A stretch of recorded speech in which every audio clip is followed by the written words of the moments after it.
Good morning. Welcome to another morning episode of Lauren DeLaguna, where we go through the news and we read what's happening. We check out various stories. We usually start out with stories that my producer and I handpick, and then we go into it. It is nice to see you here, Ross Khan, here so early. It is obviously great to see Wrights on here. So let's just get started. And then we have a couple of major announcements for the show that we're going to make later in the show. So I'm very excited. It's going to be a good one. Very good one. So let me get these messages open so that we can get started. Should have had this open to begin with, but that is okay. We are all doing okay.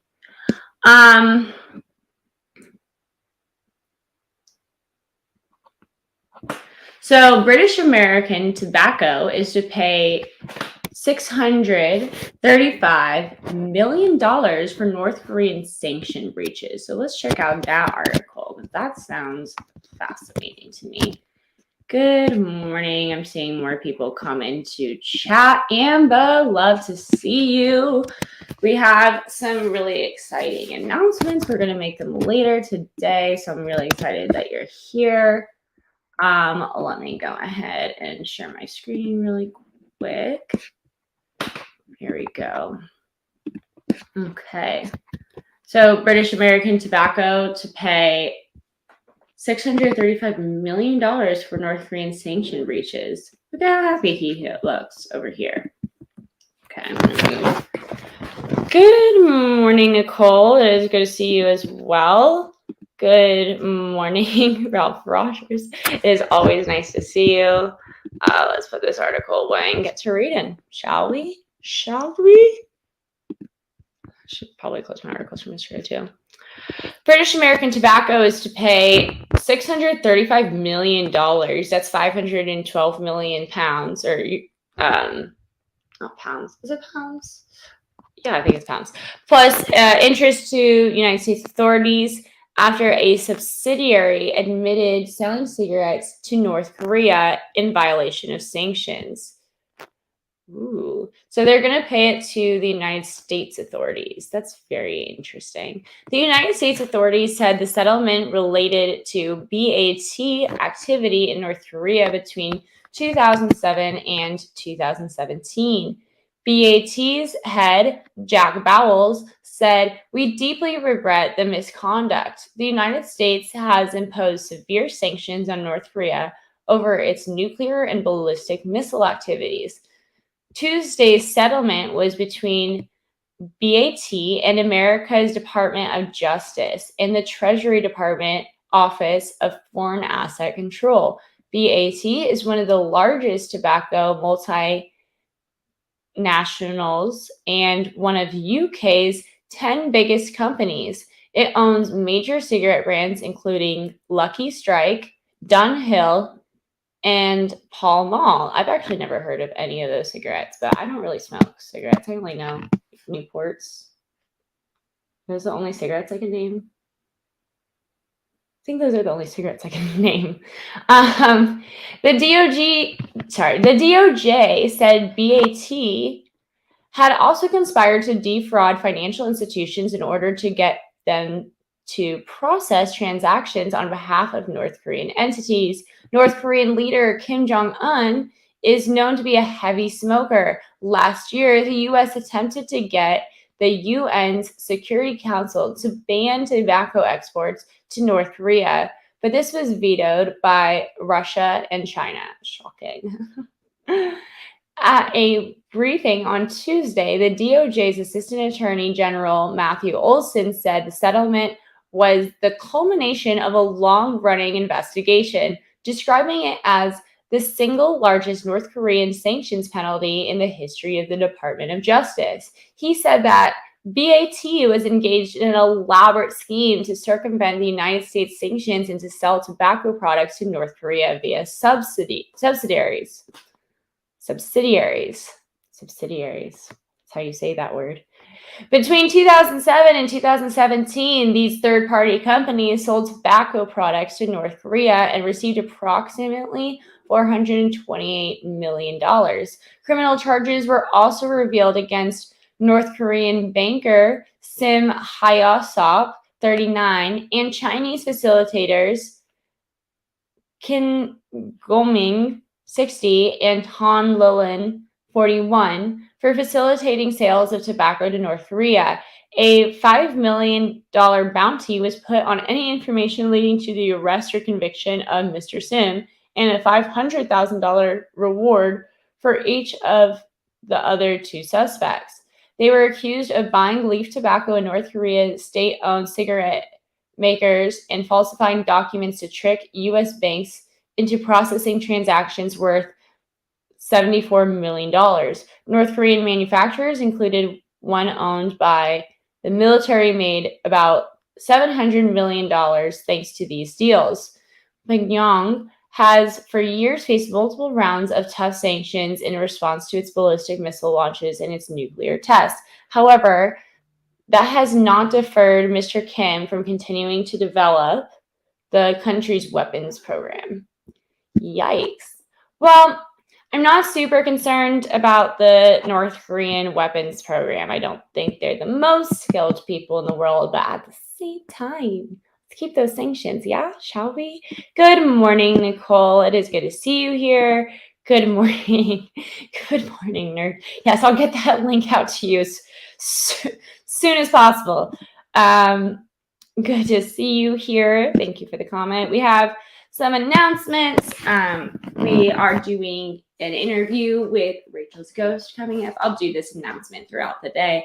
And then also we have a very exciting show coming up on Tuesday. I will be going on a podcast with over 4 million subscribers. If you want to know what podcast that is, you can become a member. It's really easy. We have the link pinned to the top. I know it's really like when I wanted to become members on other channels, I could not figure out the membership page, but that's linked to the top.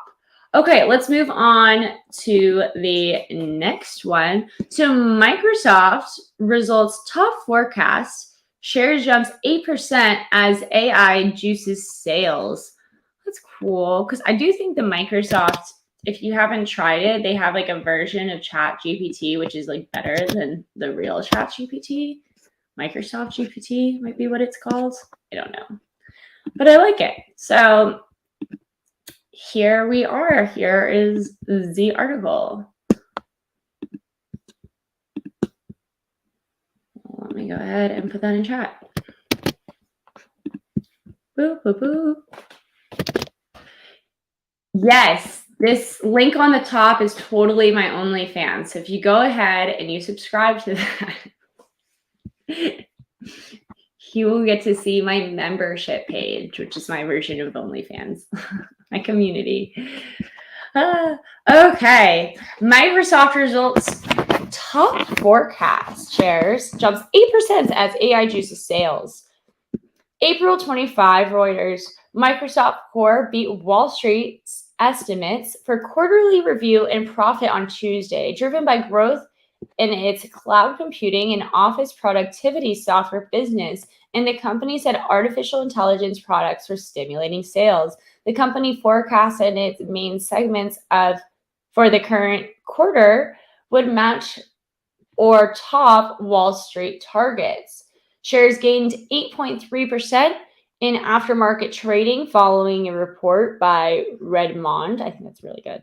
Washington-based Microsoft's that profits were $2.45 per share in the first and third quarter, beating Wall Street estimates of $2.23, according to data from Refinitiv. Okay, quote, "The bottom line is that despite all concerns that the sky is falling in big tech, the truth is companies still see value in cloud computing, and there's still a huge percentage of workload that can be moved to the cloud," said Bob O'Donnell, an analyst for Tech Analyst Research. Microsoft's said growth at its cloud business, Azure, was 27% in the last reported quarter, beating analyst expectations for 26.6% growth, according to the consensus from 23 analysts polled by Visible Alpha. Alphabet Inc., or Google, which also has a large cloud business, reported strong results Tuesday, lifting its shares 2.4% after the bell.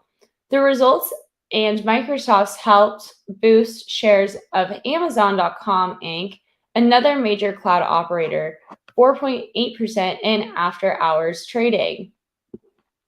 Microsoft revenue rose 7% to $52.9 billion in the quarter ended in March, inching past analyst estimates of $51.02 billion, according to Refinitiv. The bulk of Microsoft's sales still come from selling software and cloud computing services to customers, but the company has grabbed headlines this year with its partnership with ChatGPT, creator OpenAI, and sprucing up the Bing search engine with an artificial intelligence technology. Chief Executive Satya Nadella told investors on a conference call the company had more than 2,500 Azure OpenAI service customers and said AI was integrated into a wide array of products.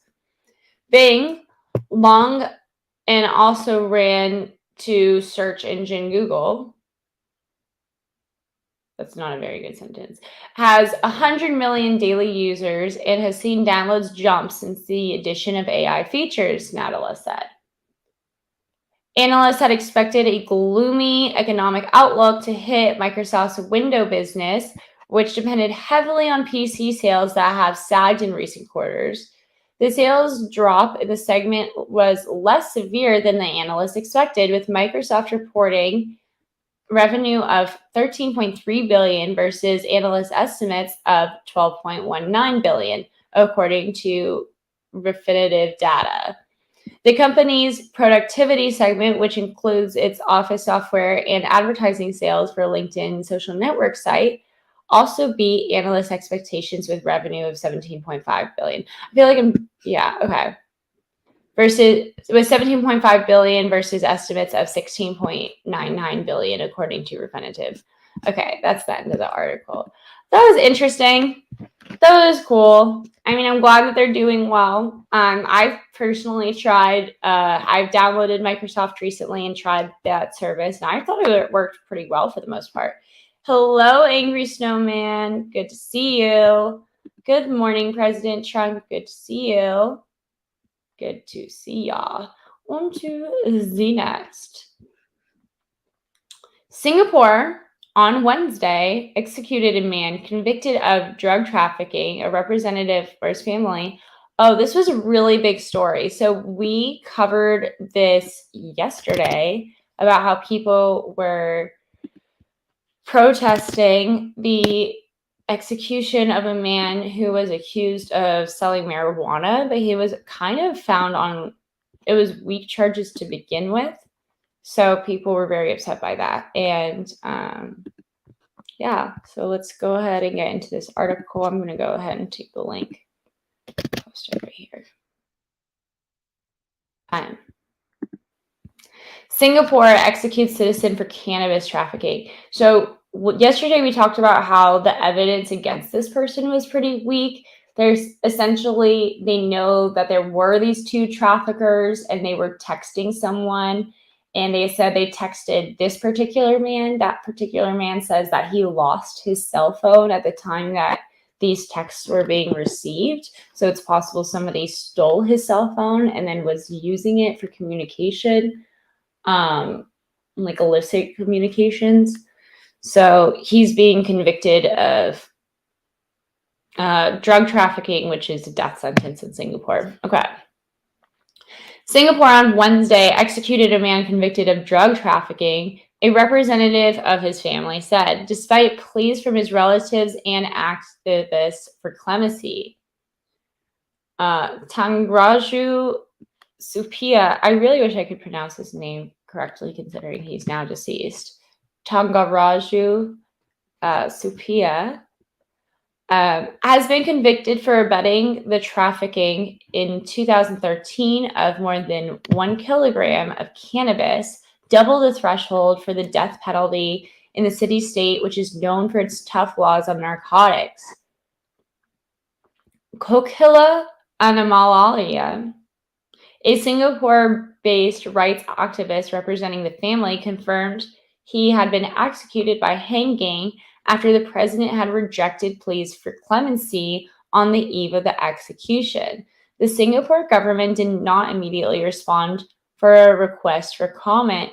British billionaire Richard Branson, a well-known opponent of the death penalty, had said the verdict against Supia did not meet standards for criminal conviction as he was not near the drugs when he was arrested.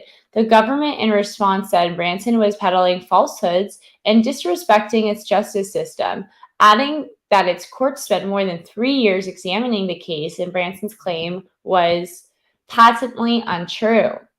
The United Nations Office for Human Rights had also called for Singapore not to proceed with the execution and to adopt a formal moratorium on executions for drug-related offenses.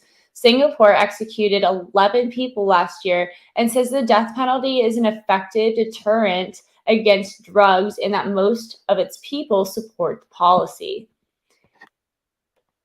That is horrific. That is horrific. I really, truly believe this man is likely innocent, or was innocent. So that's so sad. That's truly horrific. Very sad. A Texas man has been sentenced to death and lost all appeals and is awaiting execution for conspiracy to distribute meth. I think it was meth. Well, how about this? I'm gonna ask Henry to please look for that article, and then when he finds it, we'll put it in back chat and we'll read that one next. That sounds really interesting. So Henry is on that while I go to the next article, because that does sound really interesting. Hey, good to see you here. ABC gang represent. I don't know. Yeah. Oh, okay. That was in China. Okay. So yeah. Look for that, Henry, please, in China. Sorry, in China. What is this? China? Okay. Also, once again, if you're new, if you just came into chat, we have that $4 million, I wish, 4 million subscriber show I'm going on next Tuesday. So if you want to know more details about that, click the link that's pinned to the top, and you could become a member and you could see what show I'm going on next Tuesday. So excited for that. Moving on. Supreme Court Roberts declines to appear at Senate Judiciary hearing. Ooh, let's check this out. I shall grab the link and I shall put it in the chat. Oh, is this, Henry, is this the article you were referring to? Can you please put that in back chat, please? Okay, let's move on to this article and then we'll get that one next.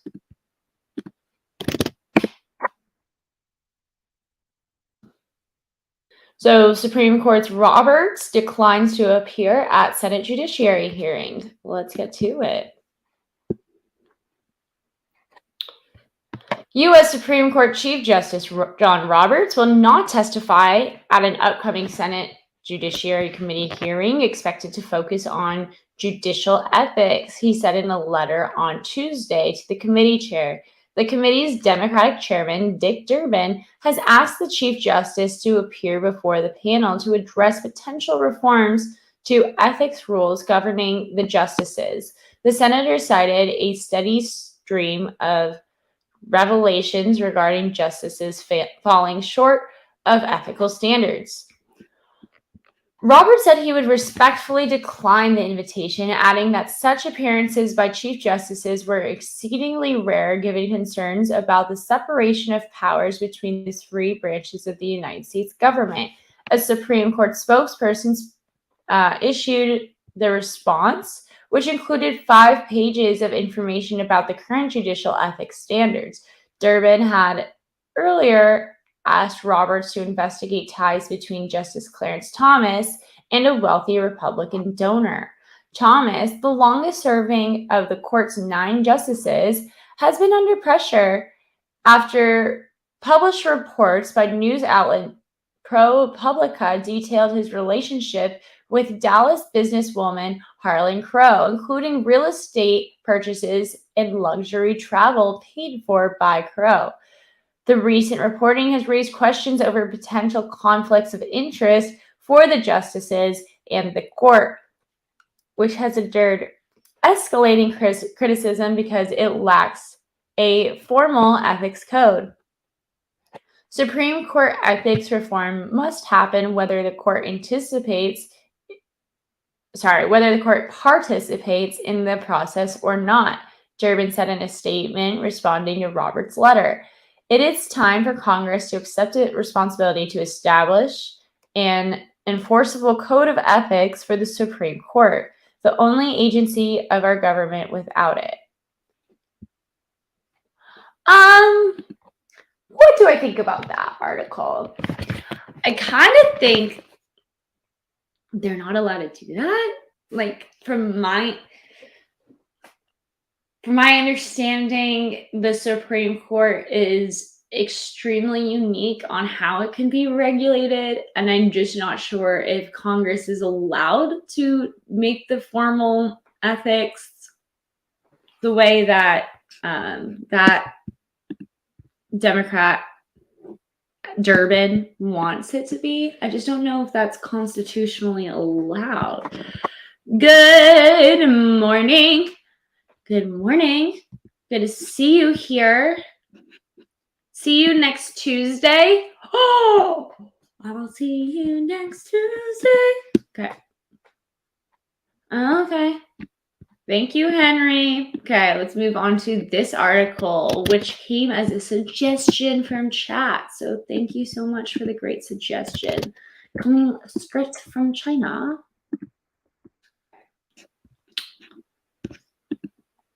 Australian sentenced to death in China for drug smuggling. Yikes. Yikes. It's one thing for, a Chinese person to be sentenced to death in China, but foreign national being sentenced to death in China, that's pretty rare. Okay, I'd imagine pretty terrifying. Australian sentenced to death in China for drug smuggling. Okay. The man was named in Australian media as Cam Gillespie. He is believed to have been arrested at an airport in 2013 with 7.5 kilograms of methamphetamine, yikes, also known as ice, in his luggage. The Sydney Morning Herald newspaper reports. Australia's Department of Foreign Affairs and Trade said it was deeply saddened to hear of the verdict. Australia opposes the death penalty in all circumstances for all people. We support the universal abolition of the death penalty, and we are committed to pursuing this goal, though, through all the avenues available to us, it said in a statement. Relations between China and Australia have been strained by trade disputes and mutual criticism during the coronavirus pandemic. Australia angered China by calling for an independent inquiry into the origins of the virus, first detected in the Chinese city of Wuhan late last year. Beijing subsequently warned citizens against traveling to Australia, saying there have been a significant increase in racist attacks on Asian people and told Chinese students to consider the risk of studying there. Highly doubt that's true. China has also banned Australian beef imports and imposed tariffs on its barley. Prime Minister Scott Morrison said Australia would never be intimidated by threats. Cam Gillespie, the defendant, is thought to have been arrested 7 years ago while trying to board an international flight from Bayonne Airport in the southern Chinese city of Guangzhou. I guess Chinese. Chinese media reports say the death sentence was announced by the Guangzhou Intermediate People's Court on 10 June. China refuses to disclose how many people it executes. Rights group Amnesty International believes thousands are killed every year. The sentence is carried out by lethal injection or by firing squad.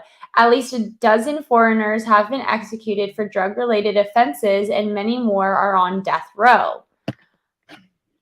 Fuck. Jesus. Yikes. That's no bueno. Did I get a message? All right. One of the most high-profile cases involved British man Akmal Shaikh, who was executed in 2009 despite claims he was mentally ill, and an appeal for clemency from the UK Prime Minister. Australians have been sentenced to death previously, including Bengali Sheriff. In 2015, Sheriff was arrested at Guangzhou Airport after trying to smuggle methamphetamine between China and Australia. At the time, Australia's public broadcaster said Sheriff's death sentence could be softened to life in prison after 2 years of good behavior. Australia also expressed concern when Canadian citizen Robert Schellenberg was handed a death sentence in January of 2019.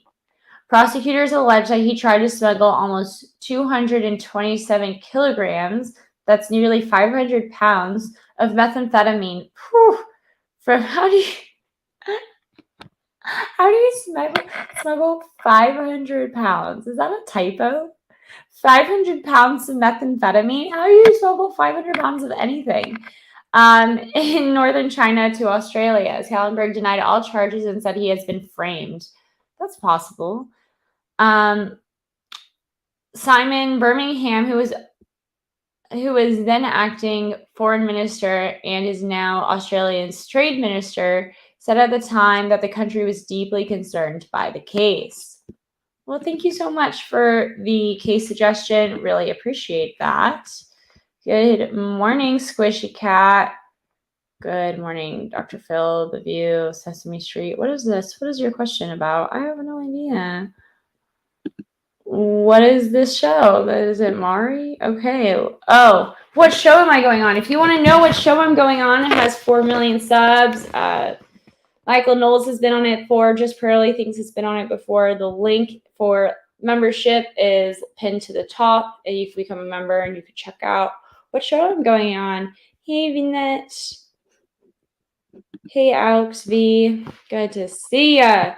Good to see y'all this morning. Let's go to the next one. So this one's about Trump's rape accuser's claim. Not a he said, she said, lawyer says as trial starts. Let's see. Let me get this. Okay.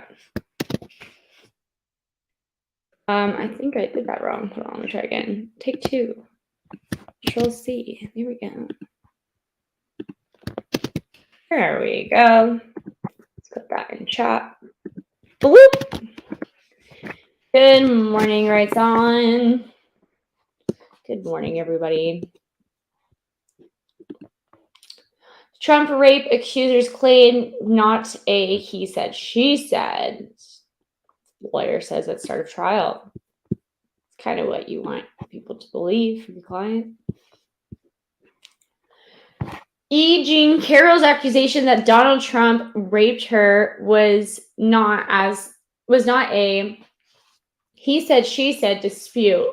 A lawyer representing the writer said as a civil trial over the former U.S. president's conduct nearly 3 decades ago got underway. Sean Crowley, who represents the former Elle magazine Vice columnist, said during her opening statements on Tuesday that Trump slammed Miss Carroll against the wall and pressed his lips to hers, an account that other witnesses were prepared to verify. This is not a he said, she said case, Crowley said in a federal court in Manhattan. Crowley spoke after the U.S. District Court Lewis Kaplan said 9 jurors who will decide whether Trump raped Carroll in a department store dressing room in the mid-1990s and defamed her by denying it happened.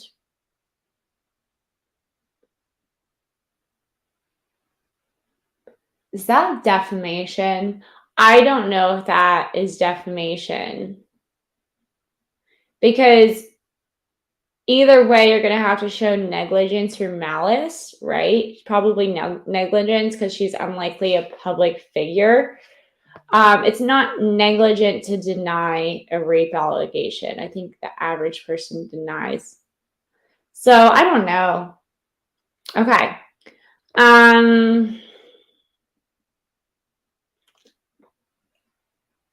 Is it? I mean, would it be considered malicious to deny a rape allegation if you know it's true? I don't know. I really have to think about that. I don't know. Okay. Crowley spoke after the United States District Court Judge Lewis Kaplan. Okay, yeah, I already said that. In October 2022, post on his True Social platform, Trump 76 had called Carroll's rape claim a hoax and a complete scam. She said made it up to promote her memoir and declared Carroll was not his type. Carroll, 79, seeking unspecified damages for what she calls significant pain and suffering, lasting psychological harm, and an invasion of privacy. She invoked a New York state law giving adult sexual victims 1-year window to sue their alleged attackers, even if statute of limitations has expired long ago.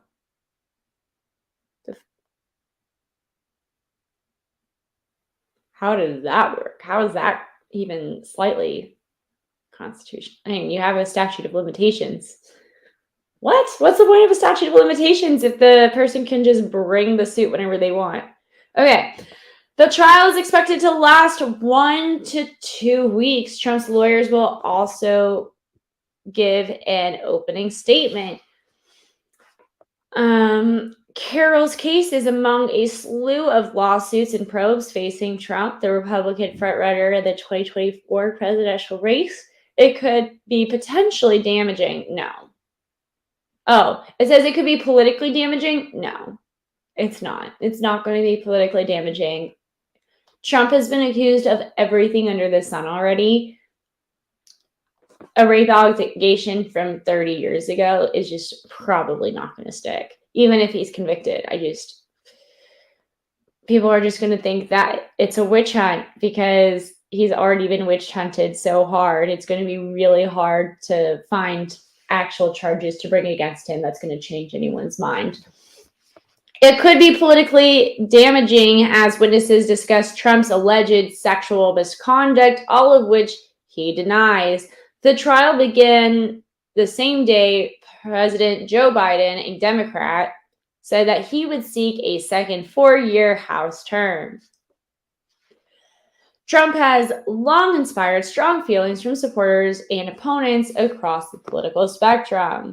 Before juror questioning began, Judge Kaplan ordered Trump's and Carroll's lawyers to tell their clients and witnesses not to make statements that could incite violence or civil unrest. He asked prospective jurors whether they agreed with Trump that the 2020 presidential election was stolen or thought the hashtag #MeToo movement, which Carroll has said inspired her to come forward, would undercut their impartiality. None said they did. You're going to get an entire jury who think that the 2020 election ran perfectly smoothly and there were no issues, and you think that jury is going to be unbiased, particularly towards Trump. This sounds like kangaroo court. Kaplan is also keeping jurors anonymous from the public and the lawyers. And the lawyers? I want to be able to look into these jurors and make sure that they're not just like avidly politically active, but whatever. To shield them from potential harassment by Trump supporters, and even suggest that jurors not use their real names when speaking. Oh my God. So only the Trump supporters. So let's say they voted in favor of Trump, which they're not going to do because you already stacked the jurors clearly. But let's say they did. No one's worried about fear of like BLM or Antifa attacking these people, because I remember specific people being threatened with being attacked if they weren't convicted. So like, for instance, jurors for Kyle Rittenhouse or jurors for Ahmaud Arbery or jurors for that. But I've never heard Trump supporters going out in mass gangs beating people up. Yet to see that article, but guess it's a legitimate fear according to this judge. Oh my God. Okay. This judge makes me put whiskey in my coffee in the morning. Okay. If you're normally a Bill and you've been selected for jury or even before, you can be John for a couple of days, the judge told prospective jurors. I hate this guy. I want to look into this judge. I bet this judge is a total nightmare. Trump was not in the courthouse and was not required to attend the trial. He was also unlikely to testify, according to lawyers from both sides. The former president has repeatedly attacked Carroll, and in personal terms, once calling her mentally ill since she first publicly accused him of rape in 2019. Carroll said her encounter with Trump in the Bergdorf Goodman store occurred in late 1995 or early 1996. So we don't have a specific date, which tells me we definitely don't have video. She and Trump recognized her. She said Trump recognized her, calling her bad advice lady, and asked for help in buying a gift for another woman. Carroll said Trump then maneuvered her into a dressing room where he shut the door, forced her against the wall, pulled down her tights, and penetrated her. She said she broke free after 2 to 3 minutes. Her witness list includes 2 friends in whom she said she confided after the attack, author Lisa Bernbach, a former news anchor, Carol Martin. It also includes 2 other women who have accused Trump of sexual misconduct, which Trump also denies. This sounds like a shite show. Like, I just don't. I'd be curious as to when she confided in the attack. She confided like years later, and then I don't know. Jurors are also expected to hear a 2005 Access Hollywood tape on which Trump made graphic and vulgar comments. Oh, is this the grab them by the pussy thing? Like, serious? This is such a kangaroo court. They're bringing in so much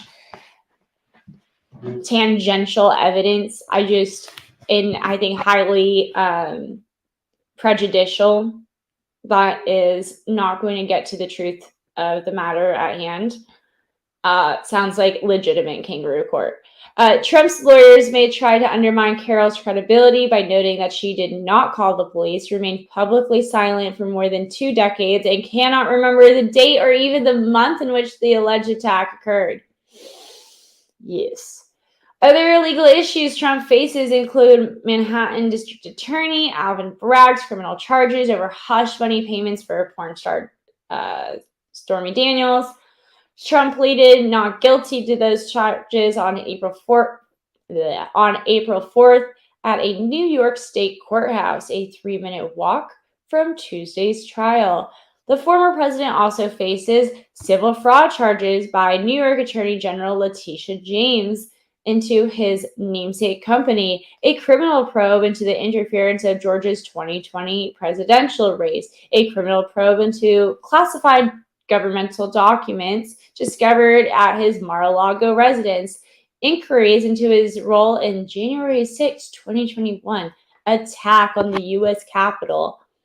In all of these cases, Trump has denied wrongdoing.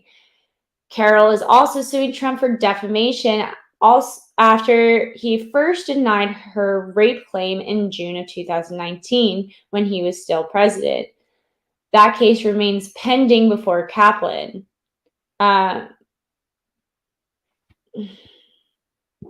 Okay, and that is the end of that article. Well, good morning, everyone. Here to adjust chat. Hey, Portal. How can he put up a possible alibi if she could not nail down the time? Seems to be a key reason to toss the case. I don't know if they're required to give you an exact time, but yeah, that seems really unfair. How is he supposed to give? I was actually here on this date. I don't think he's denying that he went to the store though. So it's just whatever day that he went to the store. So he won't really have like an alibi because I'm sure he did go to the store, or otherwise he would just deny ever being at the store. Sounds like tyranny. I agree. Good morning, Blue Eyes. Totally biased. I agree. I also agree. Even if they're required to secrecy, they should be allowed to look into these people and make sure there's not like pictures of them hanging out with Hillary Clinton. Lauren, call you in a few minutes, all right, baby? Okay. All right. Wish you luck. Do you have my phone number? I mean, Tonic gave out my phone number, so. Lauren is looking for a, all righty. End is near. I see that. Well, what I do is I have a membership page, and if you would like to become a member, then you can figure out what show I'm going on with over 4 million subscribers coming up on Tuesday. And I would love y'all to watch, so become a member. We have so few members, and we'd love to have more members. And so that we can share our joy. And I will also be doing outfit reveals, and so that y'all can help me choose an outfit. And also, like, we need to do logos, so we'll put those for our members. We'll do lots of members only perks coming up soon. So yeah, membership is linked to the top if you want to become a member. Okay, on to the next. The wreckage of the Montevideo Maru, a Japanese vessel sunk in the United States during World War II with over 1,000 captive Australian nationals on board, is discovered in the South China Sea.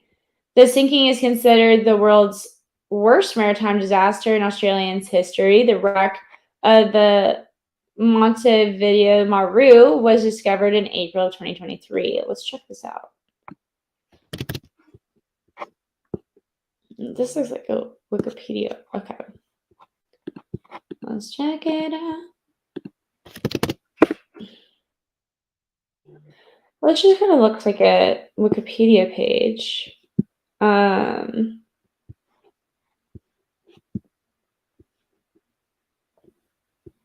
Was it just discovered? Henry gave me this one, so yeah, it was discovered in April of 2023. Well, let's just check out the page, shall we?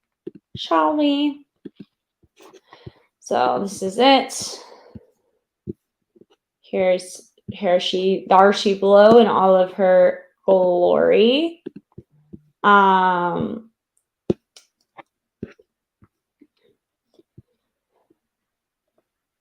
Okay, doke. Here we are. Approximately 4 months after the fall of Rabu, the Japanese, during February 1942, 1,054 prisoners were embarked from Rambul's port onto Montevideo Maru. It was proceeding without escort to the Chinese island of Haran, where it was sighted by American submarine U.S. Sturgeon near the northern Philippine coast of 1942. Sturgeon pursued, but was unable to fire at the target. It was traveling at 17 knots. Montevideo Maru slowed to about 12 knots at midnight to facilitate an expected rendezvous with an escort of 2 destroyers. Unaware that the ship was carrying Allied prisoners of war civilians, Sturgeon fired 4 torpedoes at Montevideo Maru before dawn on 1 July 1942. At least one torpedo hit, causing the vessel to take on water and sink 11 minutes later. 11 minutes later, Australians in the water sang Auld Lang Syne to their trapped comrades as the ship sank beneath the waves. How would they know that?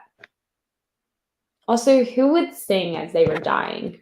I would scream. I would just be screaming. I would not be singing. Yeah, discovery of the wreck in late January 2010.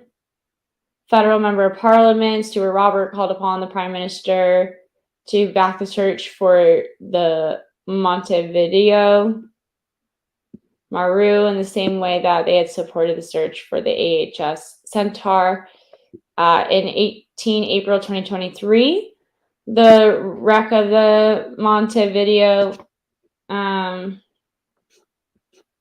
Maru was discovered at a depth of 4,000 meters or 13,000 feet off the northwest coast of Luzon Island using technology from Dutch underwater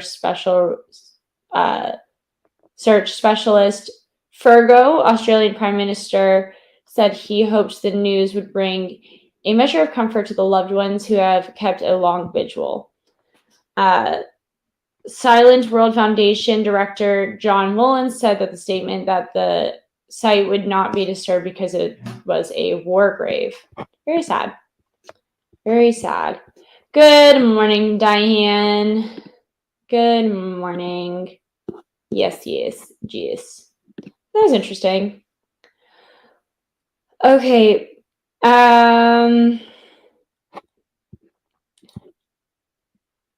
Okay, let's do this. So the last one is about DeSantis and Disney.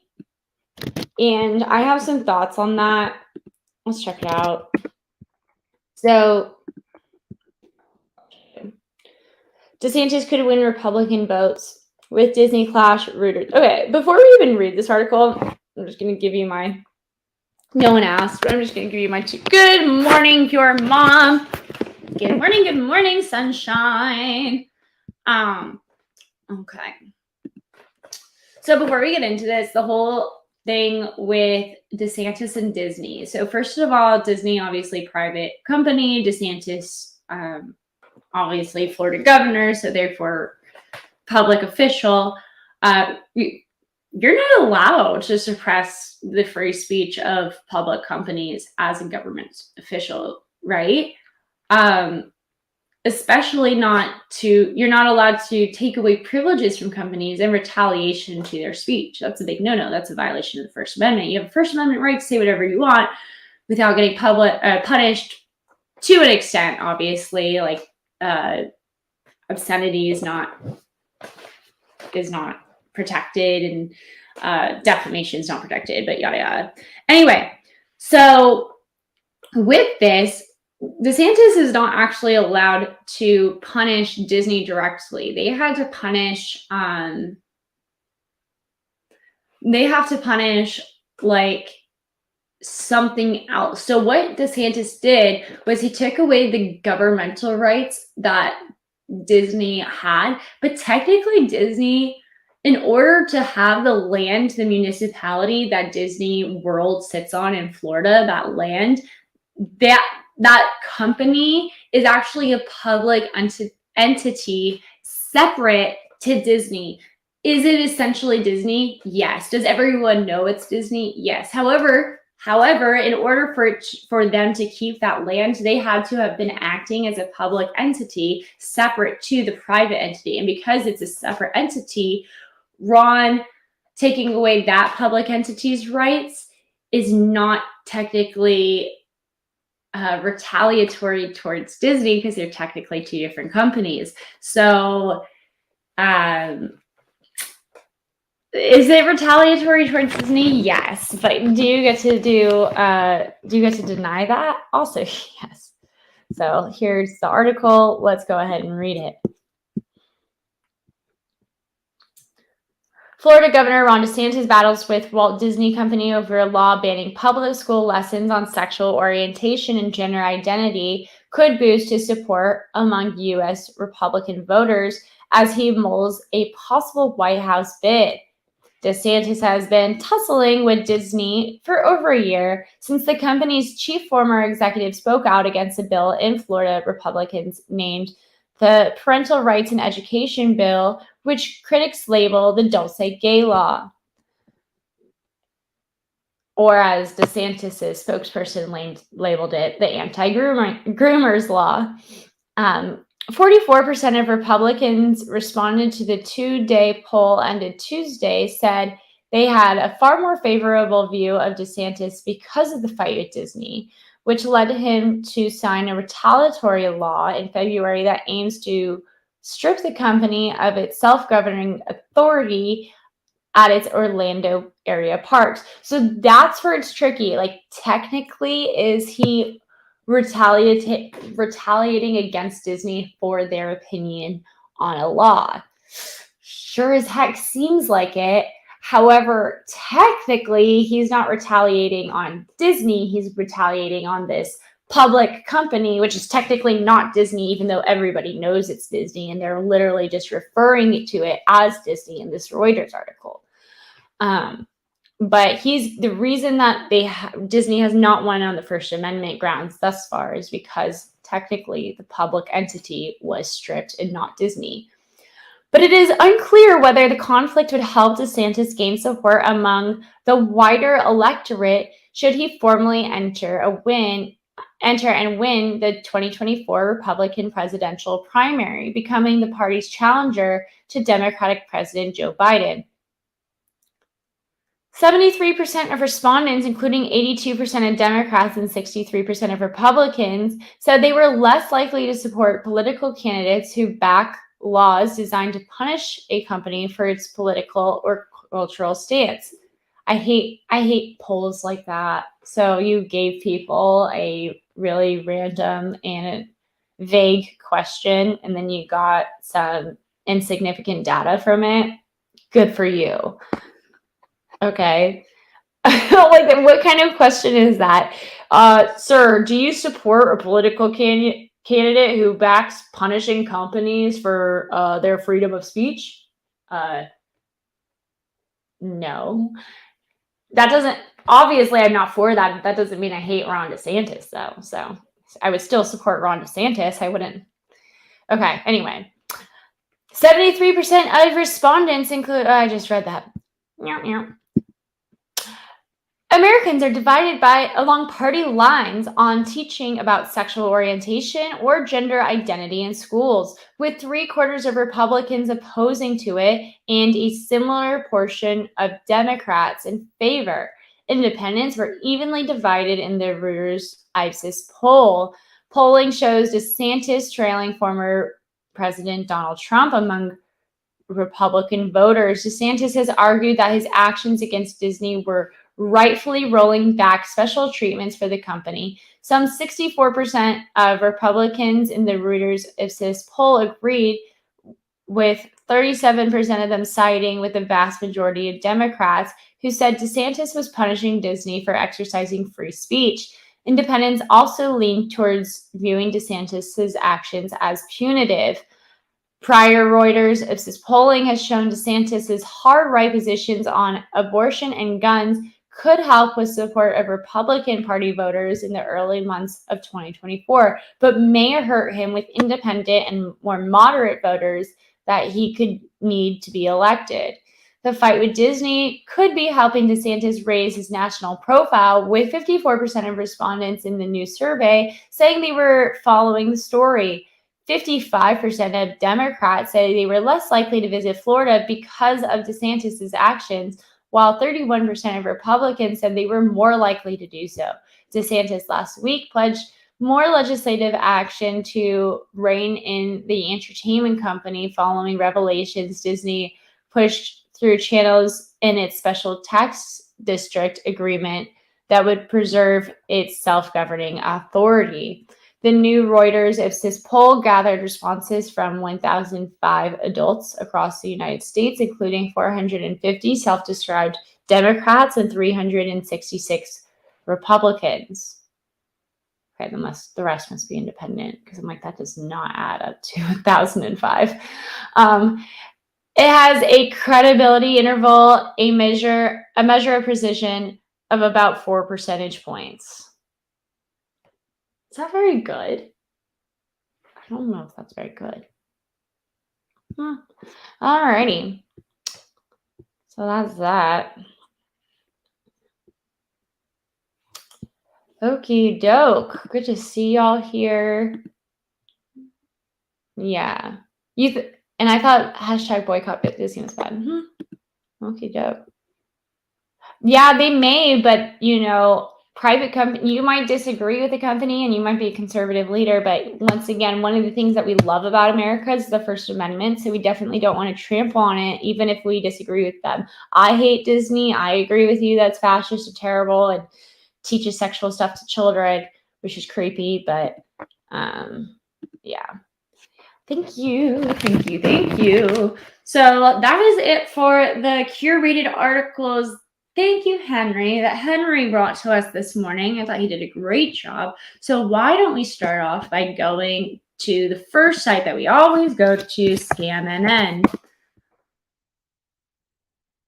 So let's check out these headlines. House GOP chaos raises doubt about McCarthy's political credibility.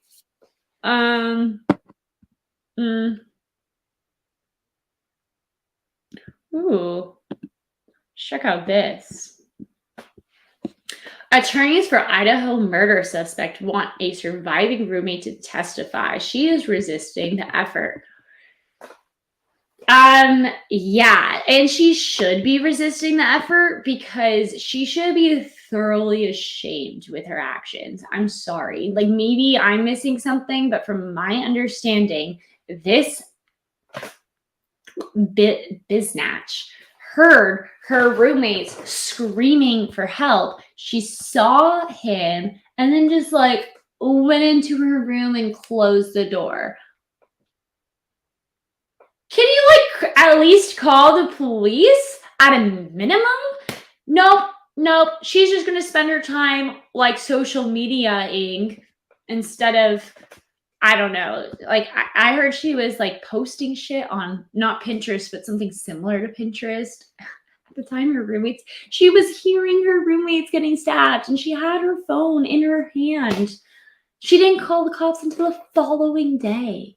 I wonder how many of them would have survived. Would have just had really bad cuts. But nope. So yeah, of course she's trying to not testify. Not her fault. It is not her fault that some murderer came to her house. And I don't know what I would do in that situation. But at the same time, you have to be am I the only one who's feeling like she's kind of part of the problem? Okay.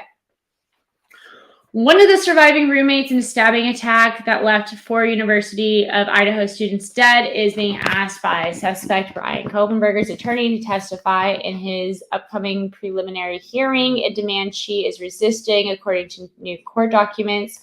Kopenberger's attorneys are asking a Nevada court to compel Bethany Funk to travel to Idaho to testify as a witness for Kopenberger. In late June, Magistrate Judge Megan Marshall is set to preside over the hearing in Moscow, Idaho. An affidavit from the defense investigator used to support the subpoena claims Funke has information that is exculpatory to Kopenberger. She is one of 2 people who survived the attack at home. Ms. Funk's information is unique to her experience and cannot be provided by another witness, according to court documents obtained by CNN. An attorney for Funk, who returned to her hometown of Reno, Nevada, following the November 2022 killings, is pushing back against the subpoena. Attorney Kelly Ann Villarreal filed a motion on Friday to quash the subpoena. The motion argues the defense demand is without support, and the defense demand is without support? She's the only flipping witness. Okay.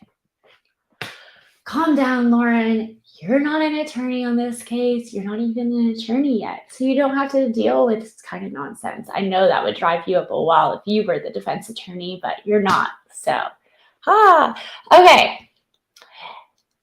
Demand is without support, and there is no further information or detail pertaining to the substance of the testimony, its materiality, or the alleged exculpatory information of Ms. Funk, or why it would be entertained at a preliminary hearing. Further, Funk's attorney argued that there was no hearing prior to the subpoena being issued as required by Nevada law, and insisted that one take place before she can be compelled to testify in a trial, let alone a preliminary hearing. So what that sounds like to me is that she hired an attorney who really understood criminal procedure and was aware of when her client was required to testify. And it appears, according to Nevada law, that she wasn't required to testify until after certain hearings were set. That being said, I don't know what the choice of law is. So the case is in Idaho. She happened to move back to Nevada after the killings. I don't know why Nevada law would apply simply because the defendant is in Nevada, but I'm not sure. I'd be curious about that.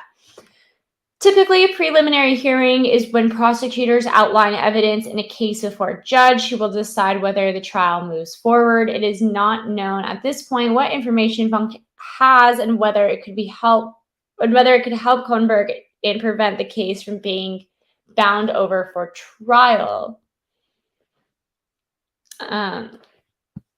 Kohnberg has been charged with 4 counts of first-degree murder. If found guilty, he could face the death penalty. Kohnberg, 28, is charged in the fatal stabbing of Kaylee Goncalves, 21 years old, Madison Mogan, also 21 years old, Zana Kernodle, 20 years old, and Ethan Chapin, 20 years old.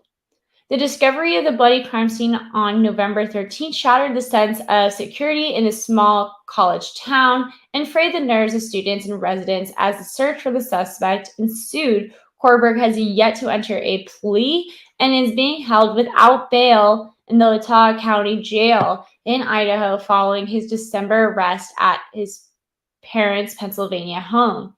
A court order prohibits all parties from commenting beyond referencing the public records of the case. Alrighty. Okay, criminal negligence. It's who has jurisdiction. Yeah, I mean, jurisdiction over the case is in Idaho. So I would imagine Idaho would have jurisdiction, but she's applying Nevada law. And even if Idaho has jurisdiction, that doesn't necessarily mean that's the choice of law that you use. Sometimes you use Idaho's choice of law deciding to determine that actually the law that you should use is a different state or federal law. So that's just interesting. Yeah. Also, I don't know if he's being charged in federal or state court. So that's also changes things, I believe. So yes.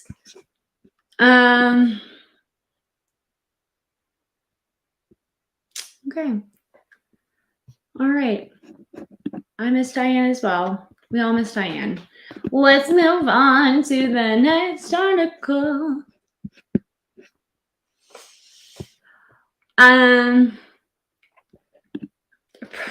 Okay. Here we go. Let's check out this one.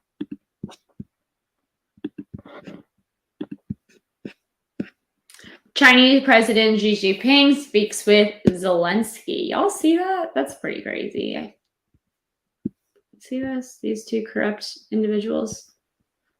Alrighty. Let's get their ugly faces off the screen. Okay. Ukrainian President Volodymyr Zelensky said he spoke with Chinese President Xi Jinping on the phone for the first time since Russia's full-scale invasion of Ukraine. I had a long and meaningful phone call with the Chinese President Xi Jinping. I believe that this call, as well as an appointment of the Ukrainian ambassador to China will give a powerful impetus to the development of our bilateral relations, Zelensky said. In the phone call, Xi and Zelensky exchanged views on Ukraine crisis, with Xi affirming China's support for peace talks, according to the Chinese government. That's weird because China has been working a lot with Russia recently, so. Xi and China will send a special envoy to Ukraine and other countries to help conduct an in-depth communication with all parties for political sentiment of the Ukraine. You know how bad this will be if Xi Jinping creates peace between Russia and Ukraine as opposed to the United States president? We'll have lost our we're already losing the dollar. So we've already lost the dollar, essentially. Might as well, I guess, let China negotiate all peace agreements now. Oh, God. With all parties for political sentiment of the Ukrainian crisis, the government said, adding that she also said China is willing to continue to provide humanitarian assistance to Ukraine. Welcome, guys. China is the United States now. China is the new United States. We are in so much trouble. China will never watch the fire from the other side, nor add fuel to the fire, let alone take advantage of the opportunity to profit. Xi said, acknowledging the crisis has had a major impact internationally and that the only feasible way out is a dialogue and negotiation. That is so ironic. Okay, first statement.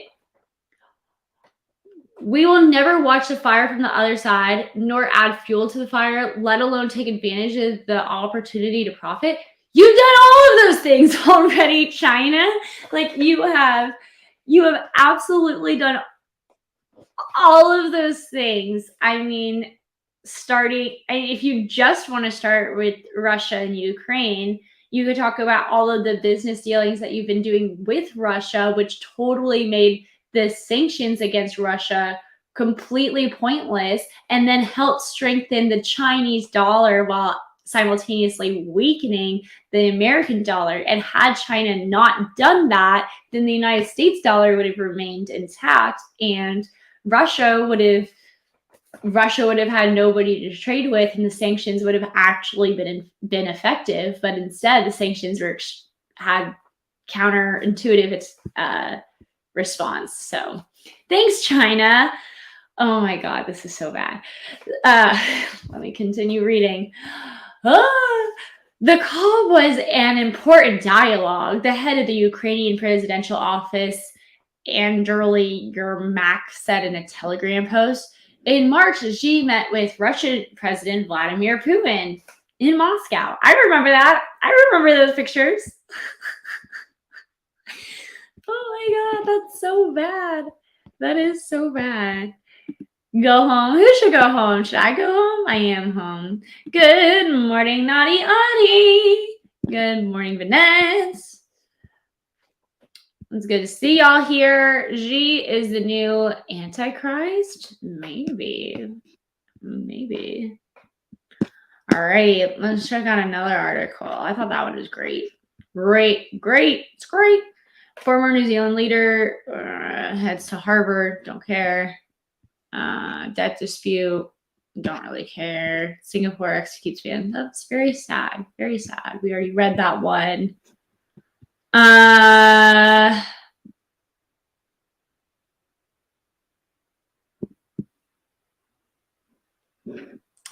saying anything on Scamming.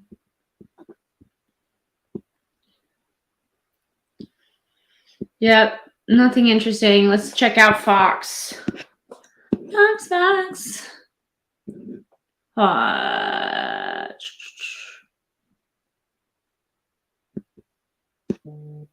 What's this?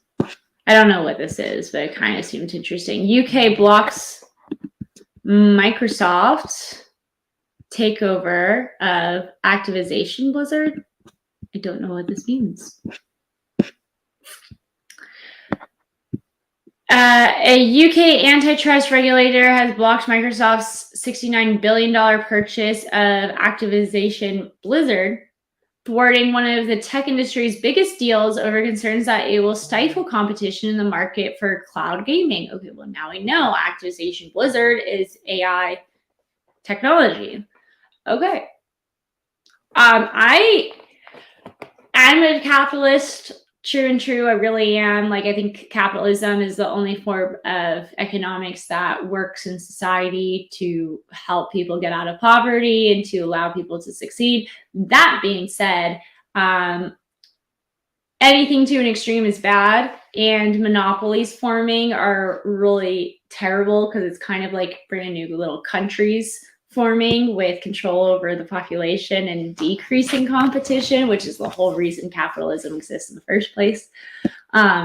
So it's hard to see, like, it kind of feels like a governmental authoritarian hammer when they prevent two willing businesses from merging, but at the same time, I wish we used our antitrust laws much more in the United States.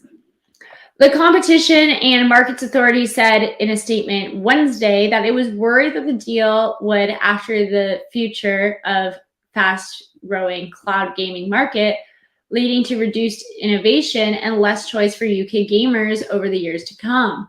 The deal would make Microsoft even stronger in cloud gaming, a market which holds a 60 to 70% share globally, the regulator added. Both companies plan to appeal the decision alongside Microsoft. We can and will contest this decision, and we've already begun the work to appeal to the UK Competition Appeals Tribunal. Activision Blizzard CEO Bobby Kotick said in a statement. Microsoft President Brad Smith added, this decision appears to reflect flawed understanding of the market and the way the relevant cloud technology actually works. I mean, possibly not wrong. Like, if they have a product that would be enhanced with AI, that's not combining those two companies is truly making simply a better product, and it's not taking two of the identical companies, like two competitors, and mashing them together to grab a bigger share of the market share and then to push out other competitors. So it really doesn't seem like it's an antitrust issue. But that's also the problem with having a bunch of old farts in government, is they don't understand tech at all. So they just see, oh, big tech company merge with big tech company, antitrust issue. They don't see, oh, well, this is a different type of tech, and this type of tech will work with this type of tech. So these two companies merging will actually simply create a better product in which other companies can make a similar product and compete. So interesting.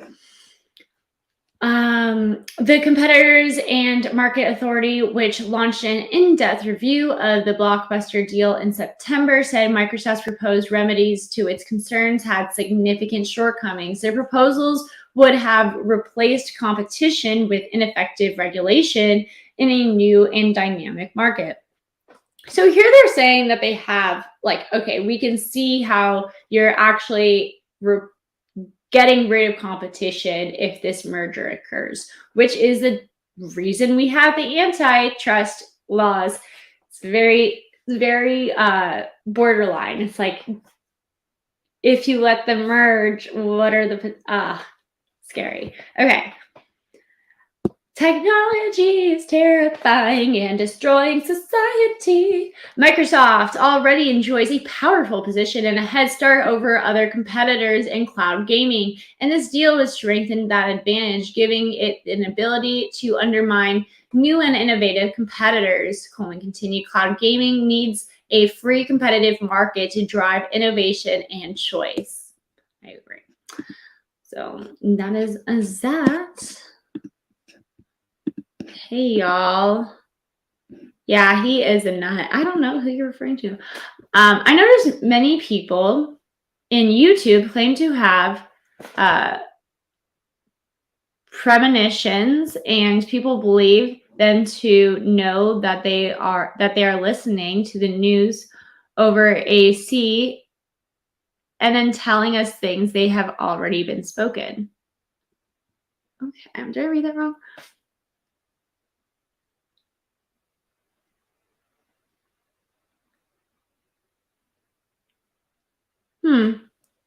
Carroll, thank you for the comment. I really appreciate that. I really appreciate that. These old farts in Congress have nothing in common with the people and they need to be out. Facts. Facts. Not only do they have nothing in common, they can barely work an iPhone. And yet they're making, regulation over social media. Like, okay. Buenos dias. Buenos dias. Bienvenido. Mucho gusto. Thank you. Love you too. I'm just going to make this. I've already made this announcement like 100 times, so I'm sorry if you've already heard it. But I'm going to be on a show next week. It has 4 million subs. They get thousands of live viewers every time they go live. And I'm keeping it a secret unless you're a member. If you're a member, then you get to know. The membership is linked at the top. So if you want to become a member, very easy. Just hit that link on the top. Okie doke. Let's go to the next article. Okay. So let's go over to Foxy News because we haven't even been over to Fox yet. Let's see what they're up to. Let's check some headlines over here. How good Biden looks. Look at this. Look at this old fart. Look at this man. This is our president. This is so sad. Ugh. Republicans slam Biden rule forcing people with good credit to subsidize high-risk mortgages. Let's check this out.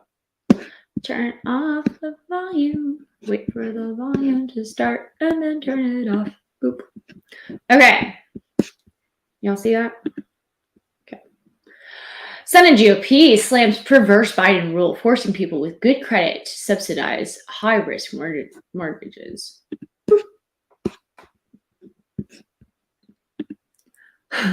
Oh, man, I'm going to leave this comment up while I read this. Okay.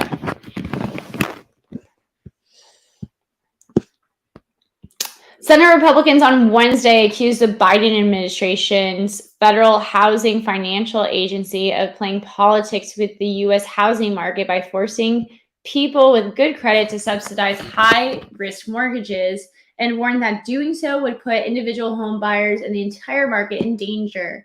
Senator Roger Marshall, Kansas, and dozens of GOP senators issued this warning in a letter to FHFA Director Sandra Thompson that also demanded details of how this policy decision was made, a possible sign that the legality of the move could be challenged. This announcement, scheduled to take effect May 1st of 2023, will invert the common sense risk financing structure at the GSEs in an effort to decrease mortgage rates for riskier individuals with low credit scores and forcibly raise rates for those with higher scores. They wrote, referring to the government-sponsored entities and mortgage giants Fannie Mae and Freddie Mac. That pisses me off. I have such good credit. And I'm really good to the people who I rent from. I go out of my way to keep my landlords happy so that one day maybe I can have the privilege of buying a house. And now I'm learning that if I just had shit credit, it would actually be easier because those suckers with the good credit could subsidize for me. Yikes. Oh, this country's so backwards. Like, it's rewarding people for not working hard and for messing up for financially. So like, for instance, let's say you had a makeup store and you just never paid rent, right? I would then have to cover your booty if you wanted to purchase a house, but she's never going to purchase a house. Y'all know who I'm referring to. Okay. This short-sighted and counterproductive policy demonstrates a profound misunderstanding of the necessity of accuracy tailoring housing finance products to credit risk and establishes a perverse incentive that punishes hardworking Americans for their fiscal prudence. You don't say.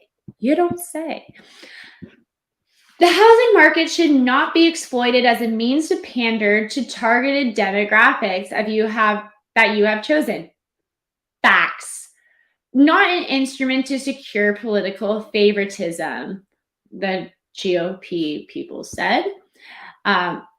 Experts have said under the rule, people with credit scores in the neighborhood of 680 may pay another $40 per month on a $400,000 to subsidize higher risk mortgages. Yeah, my credit score is above 680, so I would be paying at least $40 extra. Awesome. Marshall told Fox News Digital that it makes no sense to hit people harder who have been responsible. Yes. Just when you thought Joe Biden couldn't be more out of touch with the hardships Americans are facing due to his failed economic agenda, skyrocketing interest rates, and record high Biden inflation, he doubled down, now penalizing responsible Americans with good credit scores, Marshall said. This is illogical. The Biden administration must answer for why they are punishing Americans who have diligently met their financial obligations and earned high credit scores. Yes. It is a policy change that has drawn criticism from Democrats as well. President Obama's former Federal Housing Administration Commissioner David Stevens told Fox News, "We can do better programs to help more minorities get into homeownership. This is not the way to do it." Why are we even talking about? This is about financial issues. This isn't about racial issues.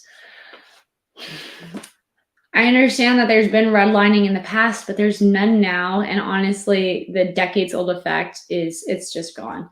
Okay, I know people disagree with that, and people say they have been settled and that there's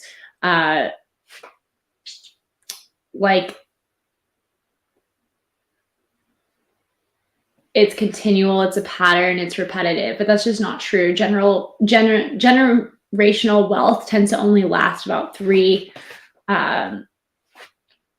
tiers. So, like grandparent, father, child. Generational wealth tends to last more than three generations. So I just don't think that we should be talking about race anymore when it involves the housing issue. Okay. The letter from the Senate Republican said FHFA has tried before to social engineer the U.S. housing market by tweaking the rules that the GSEs must follow. They warned this latest attempt seemed to be aimed at making high-risk borrowers more comfortable with homes that are out of their price range, which is exactly what happened in 2007.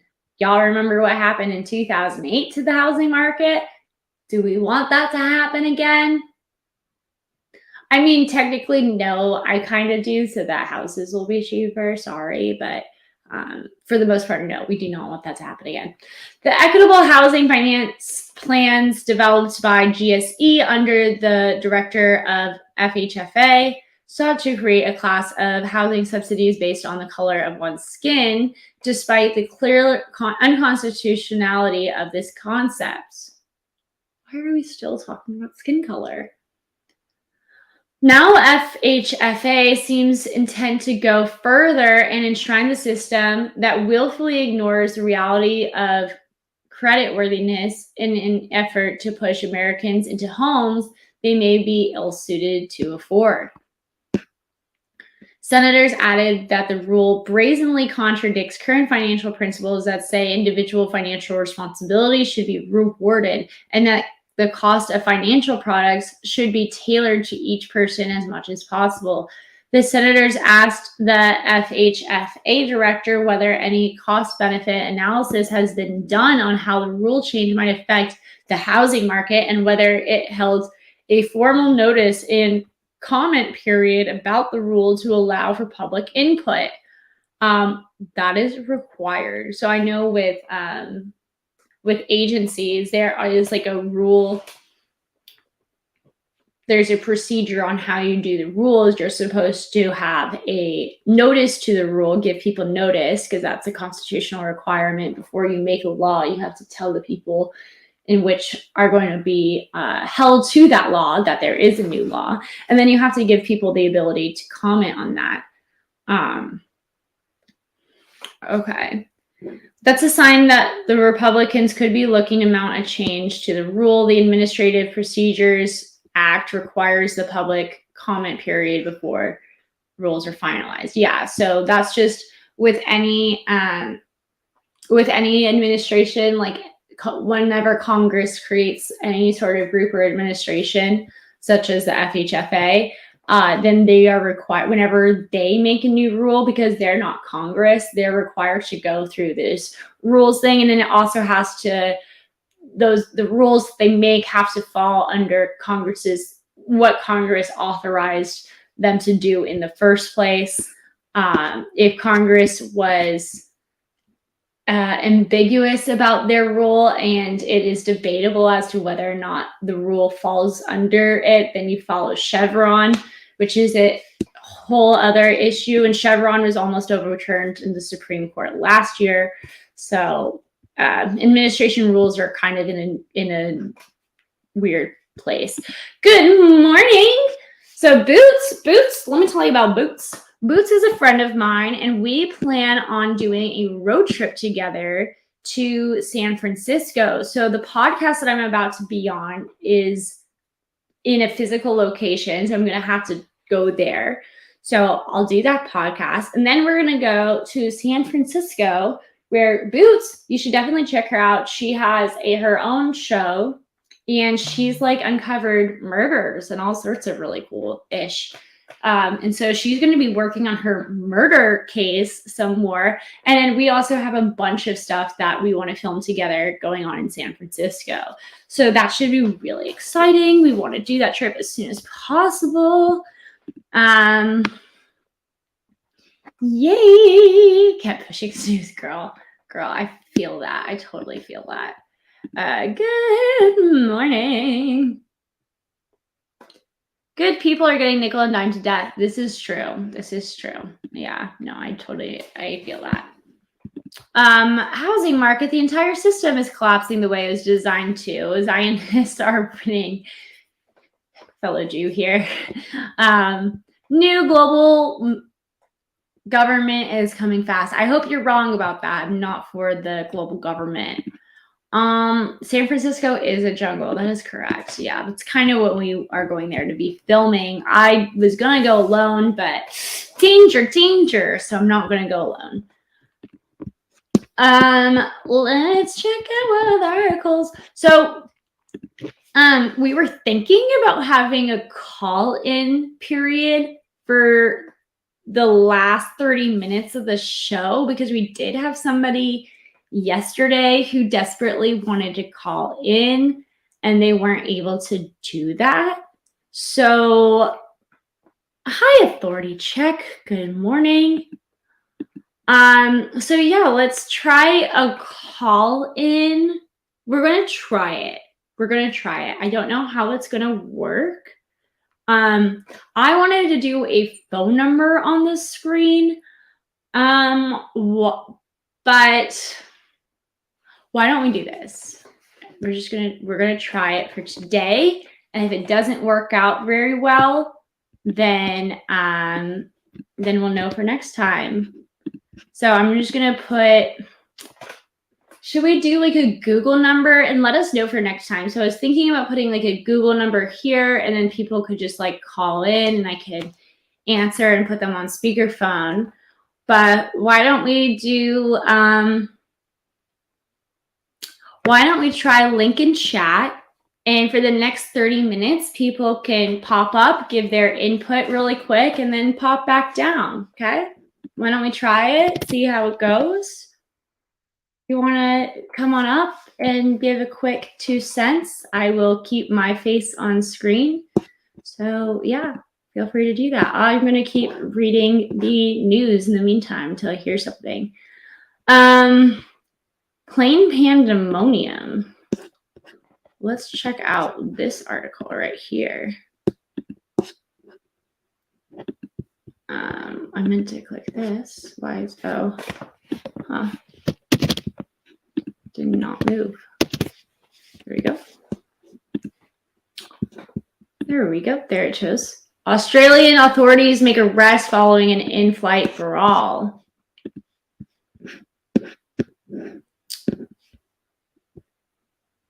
Okay, Australian authorities reportedly charged several people in connection to multiple confrontations in a recent flight. 2 altercations occurred on the flight, with the first leading to the plane making an emergency return to the airport. Reported news.com.au reported, citing Australian Federal Police and Northern Territory Police Force. The second flight reportedly took place after it had departed again. The second flight reportedly took place after it had departed again.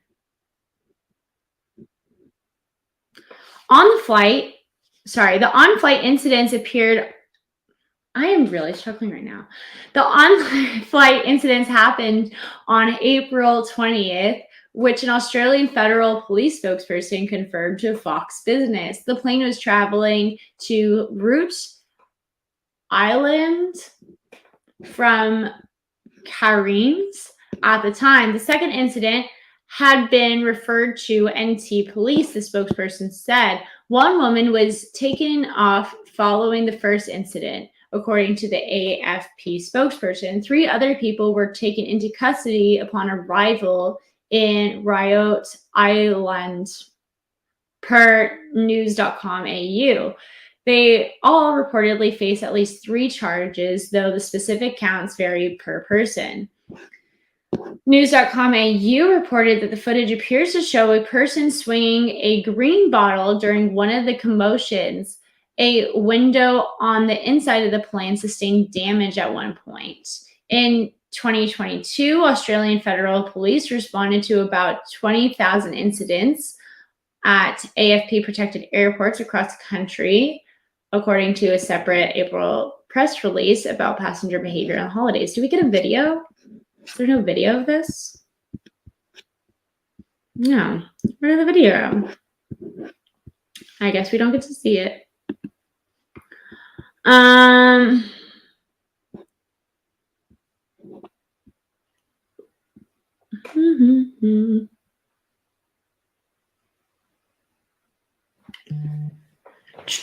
Republicans push ahead with debt ceiling vote after late night and negotiations. Yeah, let's try that.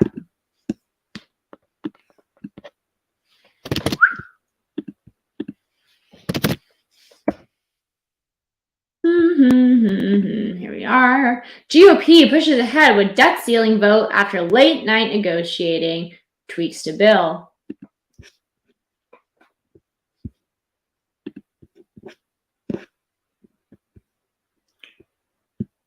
House Republican leaders were still aiming to pass legislation this week that raises the debt ceiling and cuts federal spending after spending hours behind closed doors on Tuesday and agreeing to some changes in order to secure passage of the most important piece of legislation so far under House Speaker Kevin McCarthy's tenure.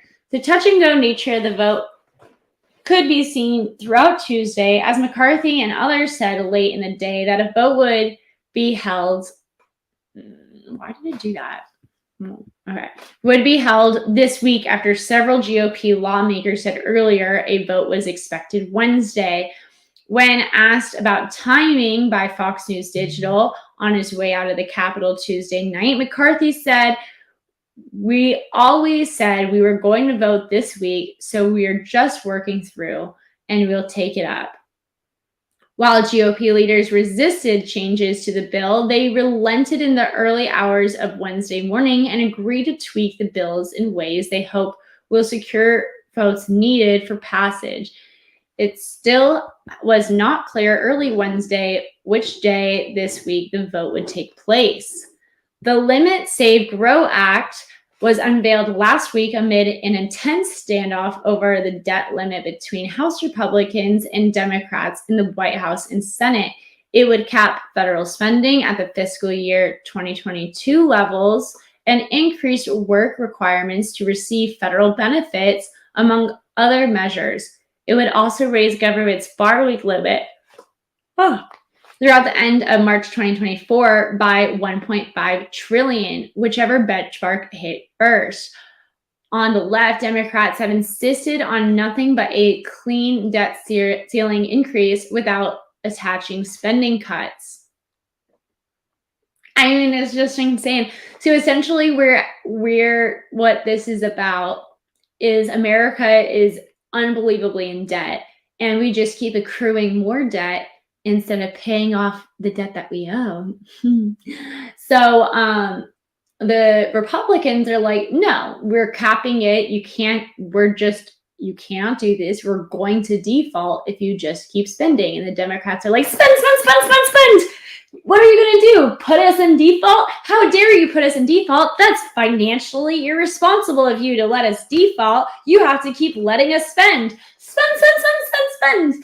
So the Republicans are like, Jesus, okay, obviously we don't want to go into default. We don't want to, not pay our debt that we owe when it's due, or else you're going to, have terrible credit on the international stage.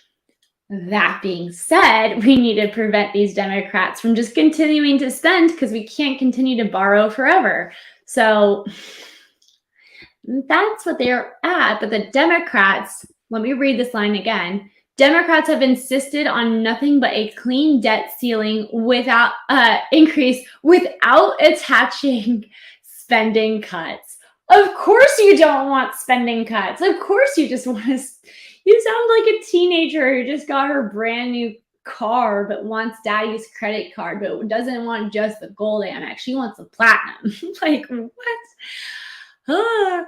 Okay. However, it became clear last week that not every Republican was on board, and it was just a thin majority in the House. The Speaker can only afford to lose 4 votes to still pass the bill. One major complaint was lodged by Midwestern Republicans who were worried about a provision that would repeal tax credits for biofuels like ethanol, which would be a significant blow to corn-heavy districts in states like Iowa. Representative Dusty Johnson told Fox News Tuesday that there were maybe 6, 7, 8 who were more concerned about that provision. All 4 members of Iowa's congressional delegation were seen entering McCarthy's office in the early evening on Tuesday, along with Johnson Derek Van Orden, Republican of Wisconsin, Michelle Finchenbach, Republican of Minnesota, and Ways and Means Chair Jason Smith are Republicans of Missouri. They were silent upon leaving McCarthy's office Tuesday night about whether they were swayed. GOP leaders released an amended overnight that kept 2 of the 5 biofuel tax credits in place and addressed conservative lawmaker concerns by requiring tougher work requirements for receiving food stamps and other benefits starting in 2024 instead of 2025. And they were pressing ahead with a vote that could take place as late as February, apparently confident that those tweaks would be enough to get the bill over the finish line. Several Republicans still appear to be on a path to vote against the bill, even after those changes. Tennessee Republican Representative Tim Burchett told reporters that he was a no on the bill because I just can't get past the $32 trillion in debt. Yeah. He also suggested frustration at leadership's handling on the situation, adding, I had a meeting with them today and they missed it.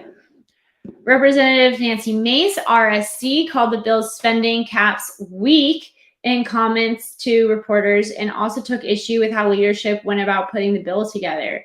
There was no input from the conference or from all the members. It was done behind closed doors, and only now are they getting feedback from those that matter because there's a very slim majority. We shouldn't be doing this at the 11th hour.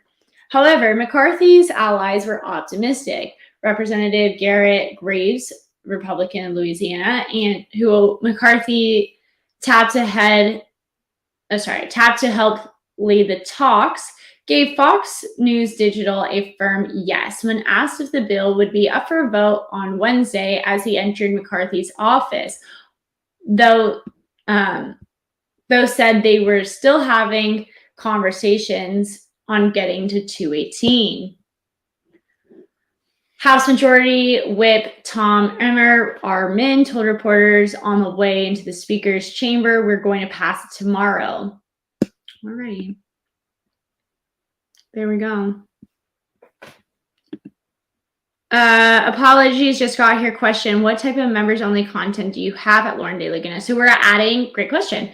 So if you become a members only, you will see what my second to last post has the name of the channel I'm going on with 4 million subscribers.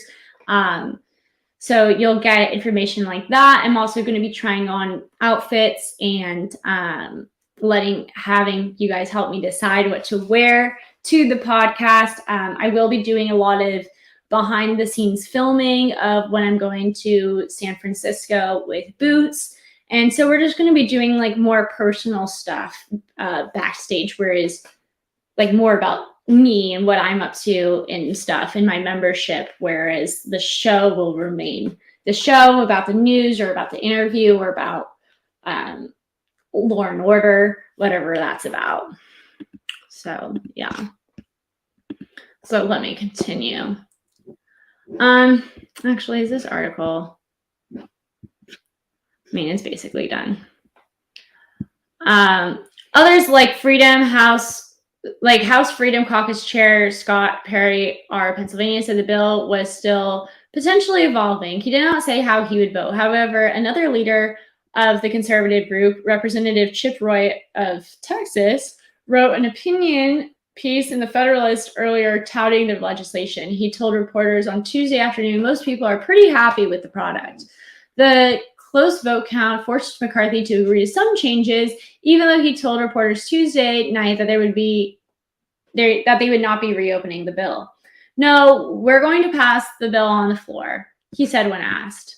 House GOP Conference Vice Chair Mike Johnson of Louisiana similarly told reporters earlier in the day that deal makers were done negotiating on the bill's contents, but revealed that its roads to passing in the chambers could be complicated on Thursday and Friday because of a few absences on the GOP side.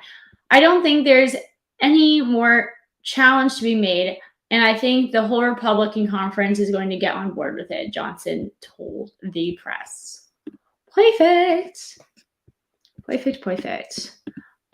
So members only will be more personalized to your life. Yeah, exactly. I'll be, doing the road trip. You'll be getting behind the scenes of that. You'll be getting to see, potential outfits I might wear. I have a bunch of pictures of my doggy, who is the channel mascot. He's the channel ferret, actually. So that sort of stuff. Yeah.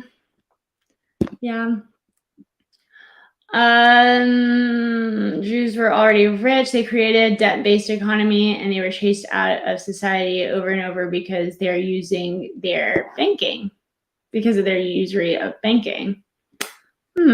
Interesting. Witchy.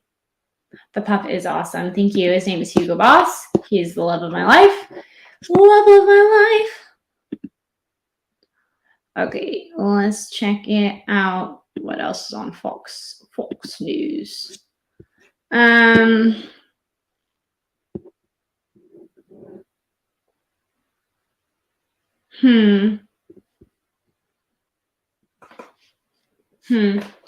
Okay, I see 2 articles that I find interesting, so you guys can help me vote. So maybe it's just me. All right. Which one? Nintendo is super woke and has to change name, or business leaders reveal the difficult generation they work in with new service? I read that wrong. No, these 2 articles. Okay. Store manager says state's new law ignores Constitution, get rid of guns. Okay. So this gun one or Super Mario? Guns or Super Mario? Let's do 1 in chat for guns, 2 for Super Mario. 1 for guns, 2 for Super Mario. I was kind of for Super Mario, but I want to hear what y'all have to say. Store manager says state's new law ignores the Constitution to get rid of guns. Option number 1, or Nintendo changes name of Mario Brothers character that was deemed offensive. Okay, I'm saying ones. I'm saying ones. 1. I also liked Mario. I know. We're gonna do 1. Okay. Alrighty. Bloop.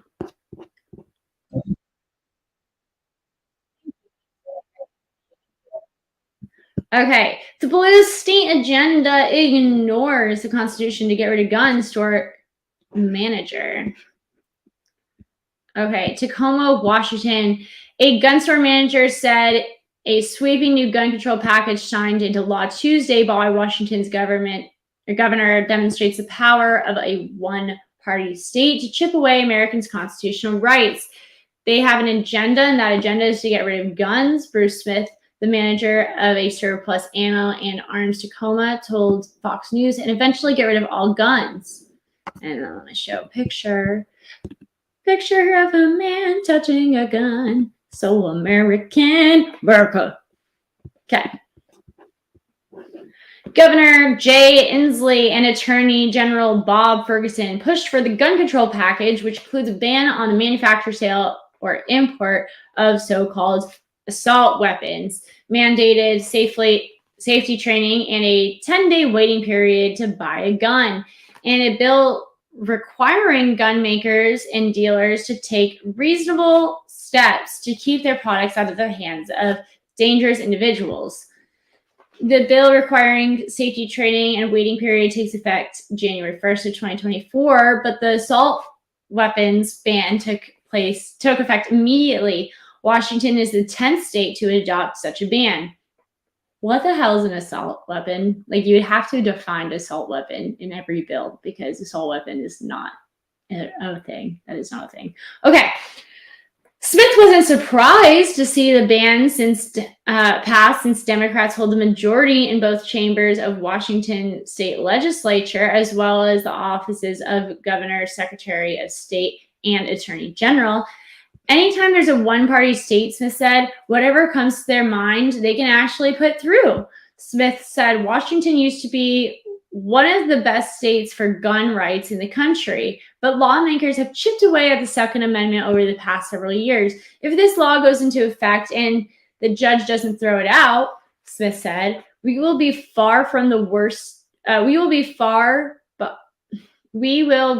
far be the worst state in the country for firearms rights. About 25% of mass shooters use assault weapons to commit their crimes, according to Violence Project. Please define assault weapon for us. A database supported by National Institute of Justice. The project chronicles mass shootings in which 4 or more victims were murdered with firearms in a public location. Washington has had 8 such shootings since 1966, according to the Violence Project, the majority of which involved handguns. But semi-automatic rifles have been used in other killings in the state, including the 2016 shooting at a Keto house party, which spurred Ferguson to advocate for an assault weapon ban. Mass shootings traumatize entire communities, Ferguson said in a statement after HB 1240's Senate passage. We must stop selling these weapons of war in Washington.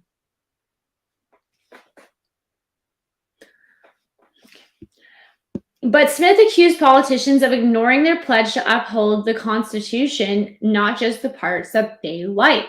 What they've decided is that they can change gun rights locally, knowing that it will get tied up in federal courts for years, if not forever. Facts. People who already own semi-automatic rifles are allowed to keep them, but the new law bans conversion kits and parts that can be used to assemble popular rifles like the AR-15. So if a part breaks on the gun, the owner won't be able to buy a replacement in Washington, Smith said. Gun dealers are granted 90 days to sell any stock they had before January 1st of 2023 to out-of-state buyers. Legal challenges have already begun. The Washington-based Second Amendment Foundation, SAF, announced a complaint against the assault weapons ban almost simultaneously with Tuesday's bill's signing. SAF has 2 other legal actions in progress challenging Washington's high-capacity magazine ban and the ban on sales of semi-automatic rifles to young adults. Interesting.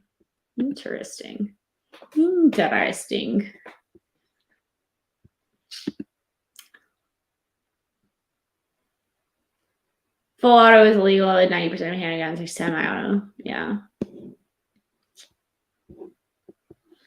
Yep.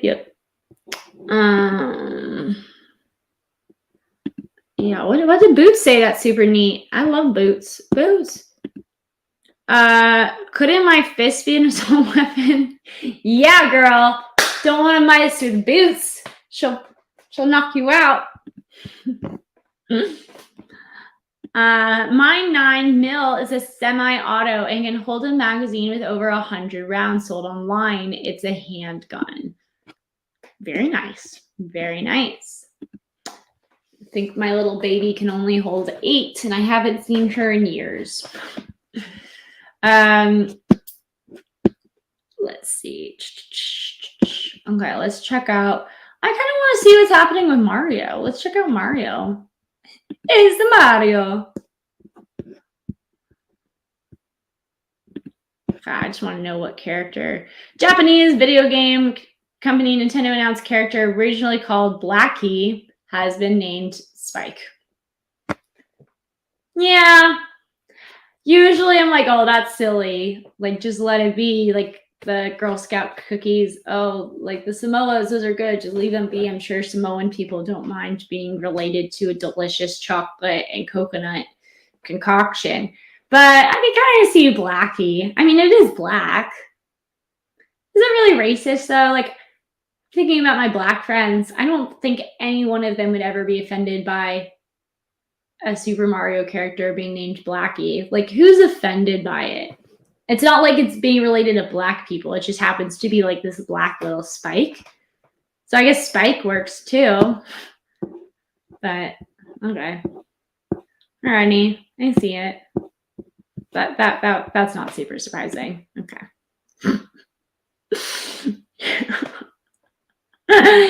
Yeah, that makes sense. That makes sense. Let's see what BBC is up to. BBC.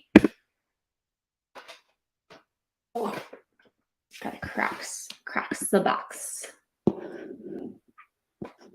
Damn, let's check out this article. Talk about not the front news of CNN or Fox. Taliban kill IS leader behind Kabul airport bombing. Yikes, let's check that out. The Islamic State group mastermind thought to have planned devastating 2021 bombing at Kabul airport has been killed by Afghanistan's ruling Taliban, U.S. officials say. The bombing that August killed 170 civilians and 13 U.S. soldiers as people were trying to flee the country as the Taliban took control. The IS figure was killed weeks ago, but it took time to confirm his death, U.S. officials told BBC News partner CBS. His name has not been released. U.S. officials say they had determined through intelligence gathering and monitoring of the region that the leader had died, though they did not provide further details on how they had learned that he was responsible for the bombing. Can I just say BS? Because when everything was happening in that region at first, all of our news was wrong. For instance, remember when the United States we sent a missile or we used a drone strike to attack like ISIS leadership, and we confirmed that we killed a family of children. We killed children, like innocent. We killed an innocent family, and for weeks we told people, "Oh yeah, we confirmed we hit our target." We hit our target, but then our target had some shrapnel that must have hit some explosive device which detonated and happened to kill that family over there. It had nothing to do with our missile, actually. It was just your missile. So basically everything that's been coming out of our region from US experts has been straight up a lie. So I wouldn't be surprised if the United States lied again and was like, oh yeah, no, that guy that killed the 13 soldiers, legit dead. We checked. Don't worry about it. We don't have to do anything now. He's gone.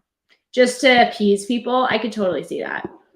Experts in the government are at high confidence that this individual was indeed the key individual responsible, a senior U.S. official told CBS.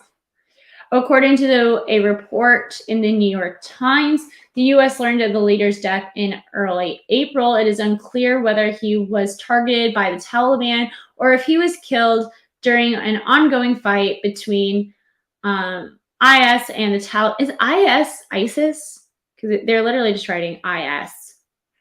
And the Taliban, the newspaper reported. On Monday, the United States began notifying families of the soldiers killed about the death of that. Exactly. The United States just wanted it to be able to tie its bows. And, oh, I know your son or daughter died, but, we caught him.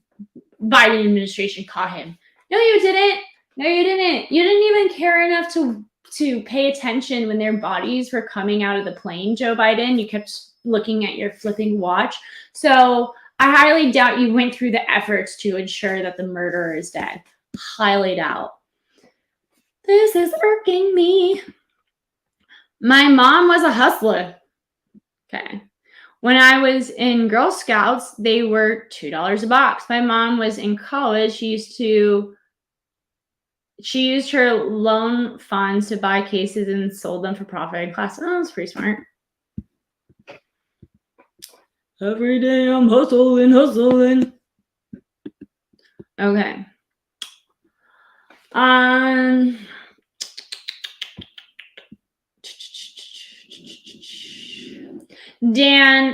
Darren Hoover, father of the Marine Staff Sergeant Taylor Hoover, who died in the blast, confirmed to CBS that he had been notified of the news by the Marine Corps. They cannot tell me any details of the operation, but they did state that their sources are highly trusted, and they've got it from several different sources that the individual was indeed killed. Mr. Hoover said in an interview Tuesday, I'm sure they were. The blast came hours after the Western government warned their citizens to stay away from the Kabul International Airport because of an imminent threat of attack by ISK, the Afghanistan branch of the Islamic State group. It happened at around 1800 local time, aka 6 p.m., on 26 August 2021 at the Abbey Gate to the airport when the suicide bomber walked into the middle of families waiting outside the gate. Huge crowds had been gathering in the area hoping to be accepted onto an evacuation flight as U.S. troops pulled out of Afghanistan. Among the casualties were 2 British nationals and the child of a British national, the UK government said at the time. The U.S. carried out a drone strike in Kabul days later, saying it had targeted a suicide bomber, only to admit the missile had killed 10 civilians, including 7 children. That's what I was talking about earlier. So yeah, they now admit that missile killed 7 children, but for like a week after it happened, we knew for certain and had confirmed with our intelligence sources that it wasn't us. Just pisses me off. The later They later offered a $10 million reward to anyone with information leading to the arrest or conviction in any country of those responsible for the attack or for the capture of the ISIS-K killer leader, Samuel Ghaffari. The August 2021 pullout of the U.S. troops from Afghanistan marked the end of America's longest war. It led to the collapse of the Afghan government and military, which the U.S. government had supported for 2 decades. It also led to the return of power to the Taliban. The Biden administration was criticized both at home and abroad for the aftermath of the pullout. Many had expressed anger over the abandonment of Afghans and of U.S. weaponry. And one U.S. Marine injured in the blast described the pullout as catastrophic during Republican-led hearings examining the withdrawal. Michael McCall, a Republican House representative, said the IS leader's death was welcome news, but did not deliver full justice for the families of the U.S. soldiers who died. If these reports are true, anytime a terrorist is taken off the board is a good day. Notice how even he says, if these reports are true, these reports aren't true. But this doesn't diminish the Biden's administration's culpability for the failures that led to the attack of Abbey Gate. This is exactly what it's trying to do, though. It's trying to diminish Biden's responsibility, try to make him the hero. He didn't go after crap. He didn't do anything. He irks me. President Joe Biden has directed a broad review examining the pullout, which was released earlier this month. The review laid the blame on President Donald Trump for the deadly withdrawal, saying that Biden administration had been severely constrained by Trump's decision, including a 2020 deal with Taliban to end the war. What a cop-out. What a cop-out. And the way that he was planning to end a war was looked so vastly different. Well, I tried to phone in but can't get on StreamYards. I wanted to say, just because you're a Jew doesn't make you a Zionist. And most Zionists in power are not Hebrew. Witchy bitchy, I appreciate you and I appreciate your support. And you can have whatever views you want. And I would love to have you up to discuss that. So that's cool. And I appreciate you and I appreciate your opinion. Witchy, I've noticed on the part of others' issues Witchy, I've noticed that part of others' issues with her. People know she's educated as well as has common sense. And in my opinion, it's threatening to others, so they try to demean her or whatever, make her feel less. If this is about me, thank you guys. Appreciate that. I think I'm awesome too. Anyway, this is the end of the show. Thank you so much for coming. Have a good morning. Love you all. See you tomorrow.